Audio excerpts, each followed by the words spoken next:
سلسلہ میں ہم یہ کہتے ہیں حضرت مسیح موعود علیہ السلام ذلی نبی تھے،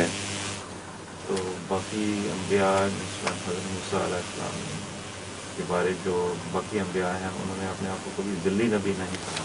بالکل صحیح ہے، کیونکہ ذلی نبی پہلے کبھی آیا ہی نہیں، اس لیے کہ حضرت عیسیٰ علیہ السلام کی تاریخ کا مطالعہ کر لیں، آپ کی انجیل کا مطالعہ کر لیں، کہاں آپ نے دعویٰ کیا ہے کہ میں موسیٰ کا ذل ہوں، اور موسیٰ کے فیض اور اس کی برکت سے، اس کی مطابقت سے میں نبی بنایا گیا ہوں۔ موسیٰ کی کتاب کی حد تک ٹھہر گئے کہ اس کتاب کے مطابق ہوں، اس میں ایک شوشے کی بھی تبدیلی روا نہیں رکھتا، لیکن موسیٰ کے ساتھ محبت، عشق کا سلسلہ، اس کا فیض اپنی ذات میں جاری کرنے کا اقرار، اور اس مضمون پر پھر لب کشائی اور رسول اپنے پیارے رسول کے گیت گانا، کوئی ذکر نہیں۔ داؤد نے بھی زبور میں بہت گیت گائے ہیں اللہ اور پھر آنے والوں کے، لیکن موسیٰ کے نہیں، آنے والے کے گائے ہیں۔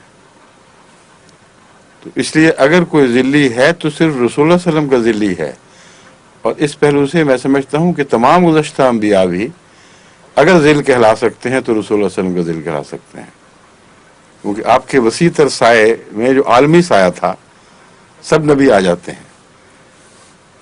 بس ذل کا تو تصور ہی حضرت صلی اللہ علیہ وسلم کی ذات سے وابستہ ہے، کسی اور نبی کے ساتھ ذل کا تصور کسی کتاب میں، صرف قرآن کی بات نہیں، دنیا کی کسی کتاب میں موجود نہیں۔ پہلے شریعتوں پر لوگ آئے ہیں، حضرت ابراہیم علیہ السلام کی شریعت پر آغاز ہی سے سلسلہ شروع ہوا ہے، لوگ آتے رہے، حضرت اسحاق آئے، حضرت اسماعیل آئے، حضرت یعقوب آئے، حضرت یوسف آئے، اور پھر بعد میں بھی آتے رہے۔ کسی نے ایک نے بھی ذل ہونے کا دعویٰ نہیں کیا، نہ وہ ذل تھا ان معنوں میں۔ اس لیے ذل کا معنی سمجھنا چاہیے، ذل کا تعلق اصل میں قرآن کریم کی ایک ایسی آیت سے ہے جس میں نبوت کی خوشخبری رسول اللہ صلی اللہ علیہ وسلم کی غلامی کے ساتھ وابستہ کر دی گئی ہے، اور یہ کسی شخص کی خاص غلامی کے ساتھ پہلے انبیاء کے میں کہیں ذکر نہیں ملتا کہ کوئی نبوت کا غلام نبوت، یعنی پہلے کسی نبی کی غلام نبوت کے طور پر اس کے ساتھ وابستہ کی گئی ہے۔ یہ مراد ہے وَمَن يُطِعِ اللَّهَ وَالرَّسُولَ فَأُولَٰئِكَ مَعَ الَّذِينَ أَنْعَمَ اللَّهُ عَلَيْهِم مِّنَ النَّبِيِّينَ وَالصِّدِّيقِينَ وَالشُّهَدَاءِ وَالصَّالِحِينَ وَحَسُنَ أُولَٰئِكَ رَفِيقًا۔ یہ جو دستور جاری ہوا ہے یہ پہلے کہاں ہوا تھا؟ اس لیے وہ یہ نہیں کہہ سکتے کہ چونکہ پہلے نہیں ہوا اس لیے اب بھی ذل کا کوئی سوال نہیں۔ وہ دلیل یہ دے رہے ہیں، یعنی ایک یہ بھی دلیل کا پہلو ہے کہ پہلی تاریخ میں تم بھی مان رہے ہو ذل نہیں تھا، اب نبوت میں ذل کہاں سے آ گیا؟ سوال یہ ہے کہ پہلے کسی کتاب میں یہ ایسی آیت تھی کہاں جو ذل کا پابند کرے؟ کسی کتاب میں سارا مطالعہ آپ کر کے دیکھ لیں، میں نے مختلف مذاہب کا مطالعہ کیا ہے، کوئی آیت اس کی ہم پلہ، اس کی مثال دنیا موجود نہیں ہے کہ جو کوئی کسی خاص نبی کی کامل پیروی کرے اللہ کے علاوہ، اس کے فیض سے، اس کی غلامی کے فیض سے،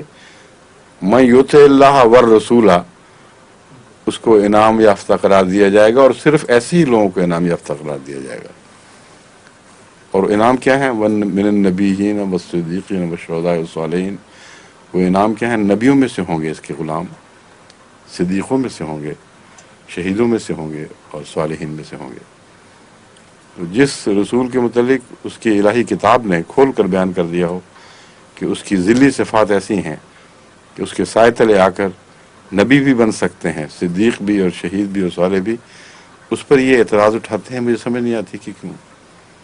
صرف مسیح موعود علیہ السلام کی دشمنی میں ان کو رد کرنے کی خاطر رسول اللہ صلی اللہ علیہ وسلم کے اس عظیم فیض سے آنکھیں بند کر کے منہ پھیر لیتے ہیں۔ یہ برداشت نہیں کہ اتنا عظیم معنی اس میں داخل ہو جائیں، اس لیے دشمنی میں ہر فیض سے منکر ہوئے چلے جاتے ہیں۔ اور کوئی